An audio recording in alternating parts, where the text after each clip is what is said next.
Salut à tous les One Piece, on se retrouve aujourd'hui pour une nouvelle game One Piece, une game enflammée entre un Kaido violet et un Doflamingo bleu, le dragon contre le flamant rose. Remerciement spécial aujourd'hui à Smat, je vous mets le lien vers sa chaîne dans la description de la vidéo. Smat Yu-Gi-Oh! NTCG, qui est un petit peu un rookie comme moi qui a commencé One Piece en même temps que moi, mais qui fait des vidéos Yu-Gi-Oh! Depuis beaucoup plus longtemps. Donc c'est tout simplement des games qui sont présentés, et aussi de temps en temps du deck, des présentations de deck. Voilà, je vous invite à aller sur sa chaîne, c'est du bon contenu. En tout cas, nous, on est parti pour la game. On y va. Le premier joueur ici sera donc Doflamingo. On commence. Rien de nouveau sous le soleil. Un don. On l'utilise pour jouer un petit bloqueur, un petit Trafalgarlo. Et on passe au tour de l'adversaire, évidemment. Kaido, qui pour deux dons, malheureusement n'a pas eu de bloqueur à jouer, n'a pas eu de Kurozumi. On attend sûrement d'avoir 4 dons pour jouer la Onigashima, on va voir si on a un peu de chance. En tout cas, Doflamingo qui a 3 dons, c'est peut-être signe qu'on va utiliser l'effet du leader, si on espère y aller un peu au pif, ou alors on va jouer une petite Perona, quelque chose, une petite carte, et on décide de mettre 2 dons sur Dofla, et on fait l'effet en inclinant un don, on espère avoir quelque chose, et on n'a rien malheureusement. Et non, pour l'instant ça sera simplement un sable. On sait donc qu'on va piocher cette carte au tour prochain.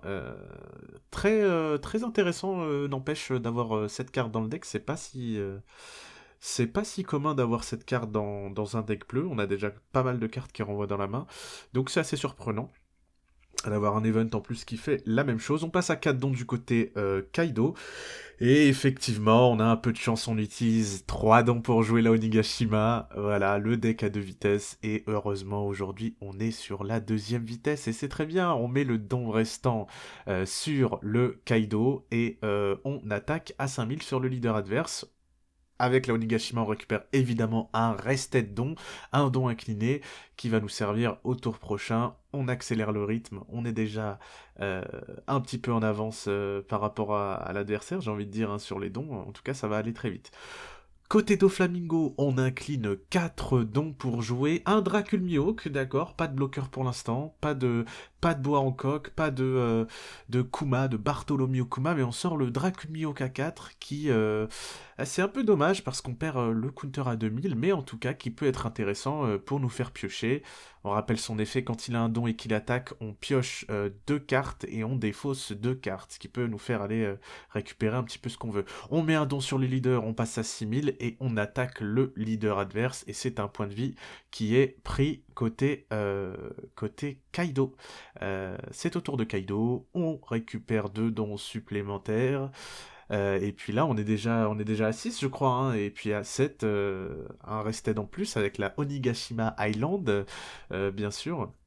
Et du coup, maintenant qu'on a Sidon, qu'est-ce qu'on va faire avec? Est-ce qu'on va sortir un petit King? Et non, c'est un Queen qui est sorti. Un Queen qui va nous servir à refaire un petit peu notre main, là. On renvoie un don, on pioche 2 cartes, et on va défausser une carte parmi les cartes de notre main. On se débarrasse d'un King, c'est assez surprenant. On vient sûrement de le piocher, et en même temps, je ne suis pas sûr. Euh, Ça veut sûrement dire qu'on en a d'autres dans la main, et c'est assez étonnant parce qu'on a décidé de pas le jouer, ça veut dire précédemment, et c'est un peu surprenant, mais on préfère avoir des bloqueurs. On a déjà 3 points de vie, donc on essaye de faire attention peut-être de ce point de vue-là, et c'est très bien. On attaque à 5000 avec le leader, et c'est bloqué avec le Trafalgarlo, qui aura été utile. On joue une petite Black Maria, donc en effet la stratégie du joueur Kaido là est de jouer une, euh, une, une pléthore de bloqueurs sur son terrain pour essayer de protéger un petit peu ses points de vie. Et c'est plutôt bien vu, hein. On va empêcher l'adversaire de nous faire des dommages. On est déjà à 3 points de vie, donc c'est pas si mal. Côté Doflamingo, on est à 7 dons. Donc on a la possibilité maintenant de sortir un Dofla à 7. On peut tout simplement sortir une petite Perona pour ensuite faire l'effet de Doflamingo, ou peut-être un Doflamingo à 3, ce qui va nous procurer le même effet. Et non, on décide de sortir le Dofla, et ça fait un peu mal ça fait un peu mal au joueur Kaido qui doit reprendre sa queen, enfin son queen dans sa main. Donc on se débarrasse d'un bloqueur, mais bon, qui va être joué au prochain tour, et donc on va repiocher 2 cartes pour en défausser une. De ce point de vue-là, c'est un peu embêtant. En tout cas, on attaque avec le leader, c'est un point de vie qui est pris, et on attaque à 5000 avec le Dracul Mihawk. Il reste 2 points de vie, on va peut-être utiliser la Black Maria, et non, c'est un counter qui est balancé avec le Queen, justement, qu'on vient de récupérer dans la main. Donc on en a peut-être un deuxième, là aussi, dans la main, donc sûrement un Queen et un King dans la main du joueur Kaido. En tout cas, côté Kaido, on avance. Effectivement, on ressort le deuxième Queen. Voilà, comme prévu, on avait bien 2 Queens dans la main. Et là, on commence à avoir une main assez conséquente, pardon. On a pioché pas mal de cartes. Et du coup, ça va être assez compliqué côté bleu, côté Doflamingo, de passer sur le joueur adverse avec tous les counters potentiels qu'on peut avoir dans la main. On a sûrement des events, hein, d'ailleurs. Hein. Donc, on va décider de lancer une petite attaque. On voit le leader Kaido qui s'avance avec ses armes à 7000. Et c'est un point de vie qui est pris côté bleu. Et on place tout simplement une deuxième Black Maria, un deuxième bloqueur à 2. On a quand même 3 bloqueurs côté violet. Ça va être assez dur désormais d'infliger des dommages, même si on renvoie avec un Dracul Mihawk, même si on renvoie avec un Doflamingo à 7. Pour l'instant, les points de vie vont vraiment pas être touchables. Hein. En tout cas, on a 9 dons côté Doflamingo. Qu'est-ce qu'on va décider de faire? Ça serait pas mal d'avoir une petite Perona ou un petit Dofla pour organiser le dessus de son deck, hein, parce que là, c'est très compliqué de ce point de vue-là. Je vois qu'on met 2 dons sur le leader, on tente... on joue un... Non, pour un, on joue un Trafalgar, malheureusement, ce n'est pas Perona. Et puis, visiblement, on va essayer de faire l'effet du leader un peu au pif, encore une fois. Pour la deuxième fois, on incline un don. Et on va espérer avoir quelque chose, et c'est encore un sable, deuxième fois qu'il y a un sable au-dessus de son deck, je ne sais pas combien il en a mis dans son deck, c'est peut-être un peu excessif d'en avoir 2 déjà dans le deck, là, donc on est assez surpris. En tout cas, c'est encore un échec malheureusement côté Doflamingo. On espère qu'il va remonter, on a quand même un bloqueur sur le terrain, on a pas mal de dons. Voilà, c'était une attaque à 7000 qui est counter qui est bloqué d'abord avec le Queen, donc à 6000, et qui est counter avec un Sasaki à plus de 1000, donc le Queen va rester en vie. On met un don sur le Dracul pour débloquer la pioche, ça c'est pas mal, on attaque à 6000 sur le leader, je crois, et ça va nous permettre de faire l'effet. Et là, c'est un peu dommage, si je puis me permettre, on aurait pu commencer par là pour espérer peut-être piocher une Perona ou un Dofla pour réorganiser et pour être sûr que l'effet du leader fonctionne. Malheureusement, il n'a pas décidé de faire ça, et bon, bah, on va voir hein, si ça va lui coûter cher. En tout cas, c'est une Black Maria qui va être utilisée pour bloquer, voilà, et puis on lance une petite attaque à 7000 avec le Doflamingo sur le leader ou sur le Queen, je ne sais pas. En tout cas, dans tous les cas, c'est bloqué avec la Black Maria. Le terrain violet qui réduit quand même, hein, c'est important de le noter. Donc malgré tous les bloqueurs, on peut peut-être avoir du mal au bout d'un certain moment. Le Doflamingo à 7000 qui fout quand même une grosse pression sur le terrain adverse, sur ce beau tapis de jeu. D'ailleurs, Mayero qu'on voit à côté Kaido là. Kaido qui effectivement a une grosse main bien chargée, bien charnue là, avec je crois un Kaido 9 qui va peut-être être sorti, et je crois qu'on a aperçu un King en plus de ça, donc on a vraiment tous les outils pour affronter ce bleu là, pour affronter cette partie avec beaucoup de confiance. On va sûrement commencer par le Kaido 9, et peut-être qu'on va faire le choix de jouer d'abord le King, je ne sais pas. Et c'est le Kaido à 10 000 qui sort, le Kaido Rush, le Kaido don 5 on play, qui va nous permettre de tuer un personnage de 6 ou moins, effectivement, et qui va nous permettre d'attaquer ce tour-là même, justement, et 6 ou moins, mais on peut faire beaucoup moins, effectivement, on décide de tuer le bloqueur, de tuer le petit Trafalgar à 1, et pourquoi pas, parce qu'on a le champ libre et on va pouvoir tuer un peu tout le terrain adverse avec le leader et le Kaido et même le Queen. Hein, donc c'est très bien, c'est bien fait. On utilise la Onigashima pour remonter, pas prendre trop de retard malgré les dons -5. et on attaque à 5000 sur le Dracul Mihawk. On va essayer d'oblitérer le terrain adverse, et on va peut-être y arriver à ce tour-là, c'est très probable. En tout cas, un tour qui s'annonce salé pour le joueur Doflamingo. Et on va utiliser un Desert Spada, donc pour 1, et ça va nous donner 2000 de puissance, ce qui va protéger le Dracul Mihawk, ce qui est très bien. Hein. Effectivement, on a encore 3 dons redressés, hein, donc peut-être qu'on a des events à jouer, on a toujours le sable, on a hésité à le faire, on l'a pas joué finalement. En tout cas, on va réorganiser les 3 cartes dessus de nos decks et on va peut-être enfin pouvoir réussir à faire cet effet de Doflamingo. On l'espère en tout cas. Normalement, le dessus du deck est bien réorganisé. On attaque à 10 000 sur le Dofla à 7000. Et on utilise 2 dons pour le Love Love qui va protéger... Ah, une petite hésitation. Non, effectivement, le Love Love qui protège notre Doflamingo à 7000 en lui donnant 4000 de puissance. Malheureusement, on ne va pas bénéficier de la pioche, car on a plus de 3 cartes en main, je crois. Mais bon, l'important ici est de protéger notre as sur notre terrain, de protéger notre Doflamingo. Et on a réussi à le faire et c'est très bien. Cela dit, on relance une attaque côté Queen à 7000 et cette fois-ci on va pas protéger le Doflamingo. Et ça c'est très étonnant, il a peut-être pas de counter dans la main. C'est assez dommage parce que on perd vraiment quelque chose là qui nous aurait permis peut-être de venir attaquer ce Kaido à 10 000, venir détruire ce Kaido à 10 000 ou en tout cas détruire ce gros bloqueur qui est Queen. En tout cas, on met effectivement les 2 dons sur Dofly. Cette fois, c'est bon. Cette fois, on a réorganisé le deck. On attaque à 7000. On incline un don.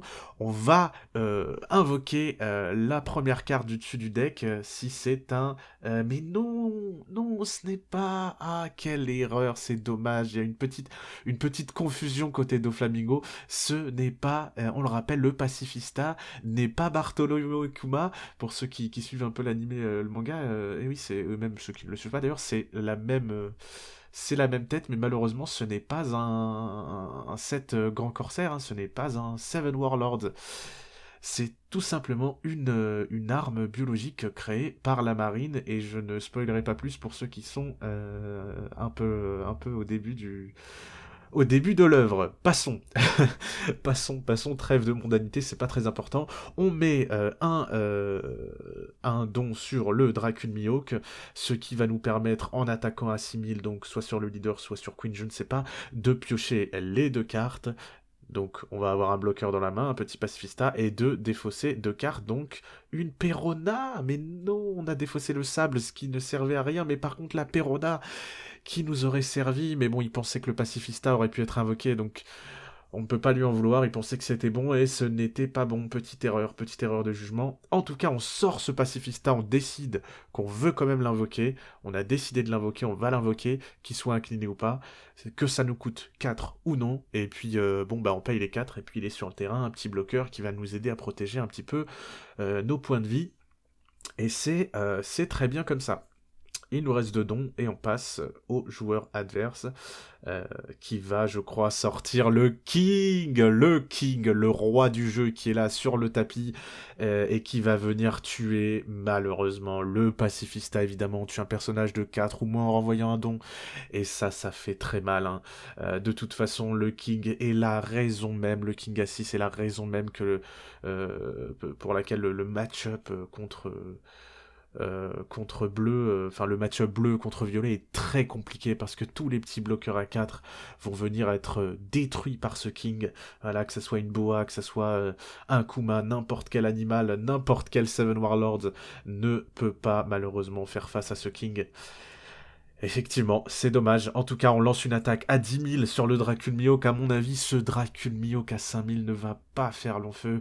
On a des grosses bêtes, hein, côté Kaido, tous les gros cadres des Animal Kingdom Pirates sont présents. On a le Kaido, le King et le Queen, et en tout cas ça va être counter à 2000, plus l'event Love Love à 4000, ça fait 6000 de puissance en plus, on passe à 11000 et c'est protégé. Et heureusement parce que c'est ce Dracul Mihawk qui est un peu le dernier rempart contre la haine, le dernier rempart contre les personnages adverses. Euh, et donc on a pas trop le choix de le garder ici parce que sinon on va avoir beaucoup de mal à réussir à reprendre le dessus. Et malheureusement, une attaque à 7000 du Queen qui va venir tuer ce Draculmino qu'on n'a plus de counter. Et puis c'est ainsi, on attaque avec Kaido, je crois, et on prend un point de vie, on retire un point de vie qui va directement dans notre main, qui nous offre peut-être de nouvelles possibilités, mais là, je crois que la partie est un peu... la partie est doomed, hein, si je puis dire ainsi. Non, la partie va être très compliquée à remonter, là. On n'a plus rien sur le terrain, on a 3 grosses bêtes en face. Pas de bloqueur, effectivement. Si on pouvait avoir eu une grosse bête avec Rush, on pourrait peut-être essayer de tuer l'adversaire. Malheureusement, Rush, c'est pas tellement ce qu'il y a dans ce deck bleu, c'est pas tellement dans les ressources du bleu. Hein. Donc on va tout simplement jouer un Doflamingo à 3, ce qui va nous permettre de réorganiser, et ce qui va nous permettre, cette fois, on ne se trompe pas, pour la première fois, mettre deux dons sur leader, attaquer à 7000, incliner un don, et sortir une carte du dessus du deck, un Seven Warlords, un Grand Corsaire, un Shichibukai, et finalement on décide de ne pas le faire, encore une fois on ne veut pas le faire, on utilise les 7 dons restants pour jouer le Doflamingo à 7 qui va renvoyer le Queen dans la main, et encore une fois on redonne une pioche à l'adversaire. Ça c'est assez difficile, mais au moins on se débarrasse d'une carte, parce que sinon au prochain tour on n'aurait pas fait long feu, je crois que ça aurait été terminé sans ce Doflamingo, donc c'est pas si mal joué.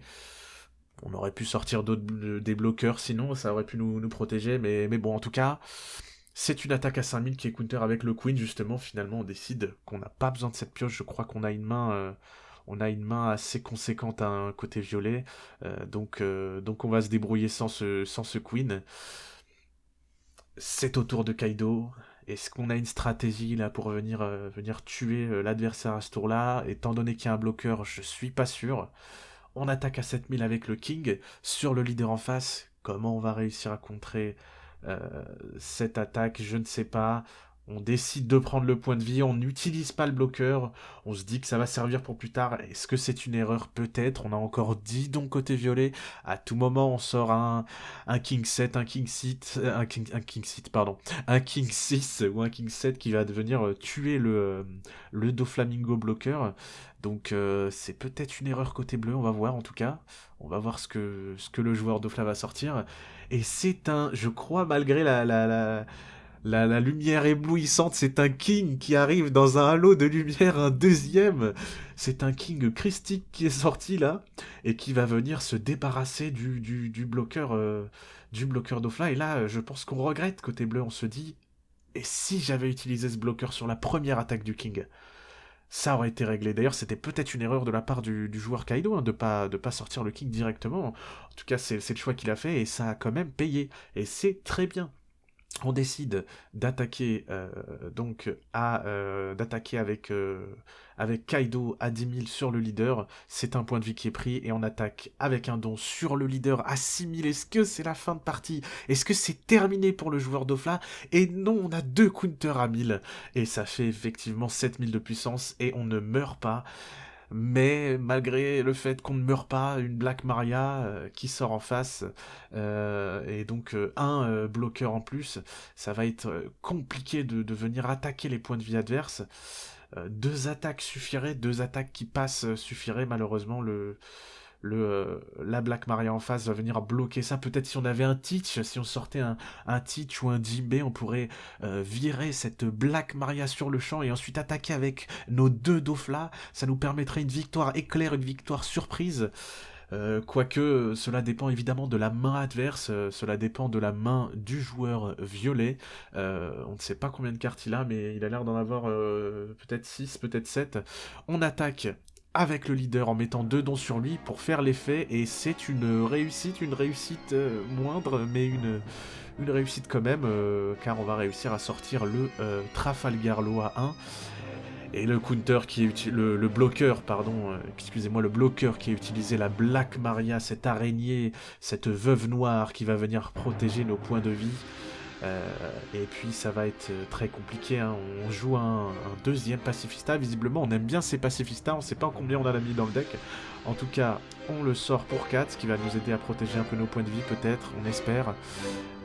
C'est pas sûr que ce soit suffisant, mais en tout cas il est présent. Et c'est un Blast Breath qui est utilisé contre le Dofla à 7000. Bon, on n'aurait pas pu, de toute façon, même en sortant un Teach ou un Jinbei, je pense qu'on n'aurait pas pu supprimer les 2 points de vie restants côté Kaido. En tout cas, on a un bloqueur sur le terrain, on a 3 dons, donc peut-être qu'on a des events dans la main, on va réussir à se protéger. Et c'est un 3ème King. Oh, le joueur Dofla qui tape sur la table, le joueur Dofla qui veut arrêter de jouer. Alors, j'entends dans mon oreillette, là, je crois que le joueur bleu qui a décidé d'arrêter le jeu et qui vend toute sa collection, il ne supporte pas les kings, il ne supporte plus les kings, m'a-t-il dit. Donc vous aurez dans la description une belle collection avec beaucoup de cartes bleues pour pas cher. En tout cas, c'est un 3ème king qui est sorti, celui-là qui ne sort pas dans un halo de lumière, mais plutôt dans une volonté diabolique du joueur Kaido, et c'est la réussite côté Kaido, c'est la victoire. On voit un petit Dracul dans la main du joueur Dofla. Malheureusement, il n'y avait rien à faire. Les 3 kings ont fait la game. Et puis c'est ainsi. Je vous remercie d'avoir suivi cette petite game. Et je vous dis à très bientôt. Ciao, à plus.